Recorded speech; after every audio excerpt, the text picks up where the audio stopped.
আসসালামু আলাইকুম, স্বাগতম ভেরিয়েশন থেকে। সঙ্গে আছি আমি আশিকুর রহমান। প্রিয় দর্শক, সামনে আমার ক্যামেরাটা রয়েছে।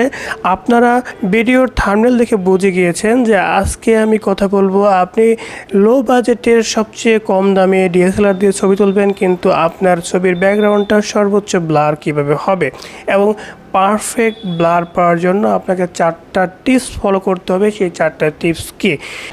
প্রথম কথা হচ্ছে, আপনি প্লেন ব্যাকগ্রাউন্ড নেবেন নাকি গাছপালা আছে এমন ব্যাকগ্রাউন্ড নেবেন। দর্শক, খোলা মাঠে ব্যাকগ্রাউন্ডটা বেশি একটা চমৎকার আসে না। আপনার পেছনে যদি গাছপালা থাকে, পাহাড় থাকে বা কনস্ট্রাকশনের কাজ হচ্ছে এমন বিল্ডিং থাকে, চমৎকার কিছু জিনিস থাকে, ফুল গাছ থাকে, তাহলে কিন্তু আপনার ব্যাকগ্রাউন্ডটা চমৎকার আসবে এবং ব্লারটাও কিন্তু চমৎকার আসবে এবং গাছের ফাঁকা দিয়ে কিন্তু গোল গোল ছোট্ট ছোট্ট একটা চমৎকার ব্যাকগ্রাউন্ড পাবেন, যেটা কিন্তু একটা আদর্শ ব্যাকগ্রাউন্ড হিসেবে আপনার ছবির পেছনে কাজ করবে।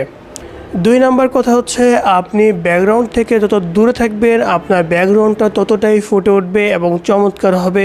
আপনার ছবির কোয়ালিটিও কিন্তু অনেকটা ভালো হবে। সো এই ক্ষেত্রে আপনি 2 নম্বরের যে জিনিসটা ফলো করবেন, আপনি ব্যাকগ্রাউন্ড থেকে একটু দূরে দাঁড়ানোর চেষ্টা করবেন।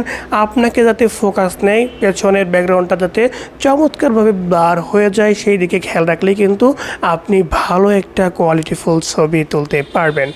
প্রিয় দর্শক, 3 নম্বরে যে কাজটি করতে হবে ব্যাকগ্রাউন্ড ব্লারের জন্য, আপনার ক্যামেরার লেন্সে সর্বনিম্ন অ্যাপারচারে আপনি ছবি তোলার চেষ্টা করবেন। দর্শক, অ্যাপারচার যত কম হবে আপনার ব্যাকগ্রাউন্ড ততটাই ব্লার হবে। আপনার ক্যামেরা যত কম বাজেটেরই হোক এবং যত কম বাজে লেন্সই হোক না কেন, তার সর্বনিম্ন আপনি অ্যাপারচার সেট করবেন, তাতে করে কিন্তু আপনার ছবির ব্যাকগ্রাউন্ডটা আরও বেশি চমৎকার হবে। 4 নম্বরে যে বিষয়টার উপর গুরুত্ব দিতে হবে সেটা হচ্ছে লেন্স। দর্শক, আপনার সাধ্যের মধ্যে একটা চমৎকার প্রাইম লেন্স নিয়ে নেবেন ছবি তোলার জন্য। দর্শক, প্রাইম লেন্স দিয়ে যদি আপনি ছবি তোলেন তাহলে কিন্তু পেছনে ব্যাকগ্রাউন্ড উচ্চ ব্লার হবে, কারণ প্রাইম লেন্স কিন্তু ভিডিও এবং ছবির দুই ক্ষেত্রেই কিন্তু ব্লারটা সবচেয়ে বেশি হয়। সো প্রাইম লেন্সের কিছু সীমাবদ্ধতা রয়েছে। আপনি প্রাইম লেন্সটা কিন্তু ফিক্সড একটা দূরত্বের মধ্যে বসাতে হবে, কারণ হচ্ছে প্রাইম লেন্স কিন্তু আপনার জুম ইন জুম আউট এগুলো কিন্তু সব ক্ষেত্রে আপনি নাও করতে পারেন। সো সীমাবদ্ধতার কথা চিন্তা না করে দর্শক, আপনি যদি ভালো ব্যাকগ্রাউন্ড ব্লার চান তাহলে কিন্তু আপনাকে একটা ভালো প্রাইম লেন্স নিয়ে নিতে হবে।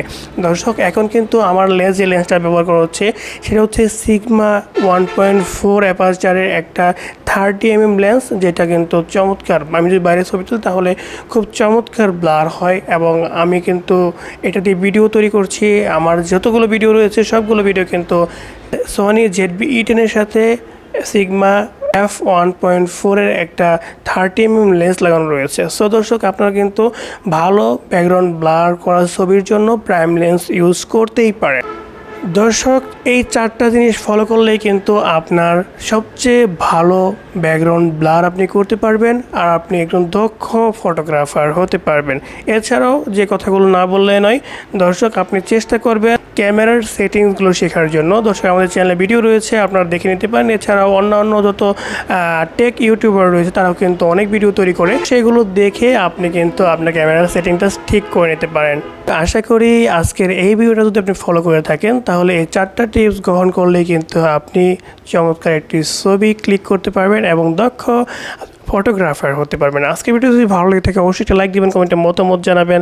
ভ্যারিয়েশন টেকের পায়ে থাকার জন্য অবশ্যই সাবস্ক্রাইব করবেন। দেখা হচ্ছে পরবর্তী কোনো ভিডিওতে।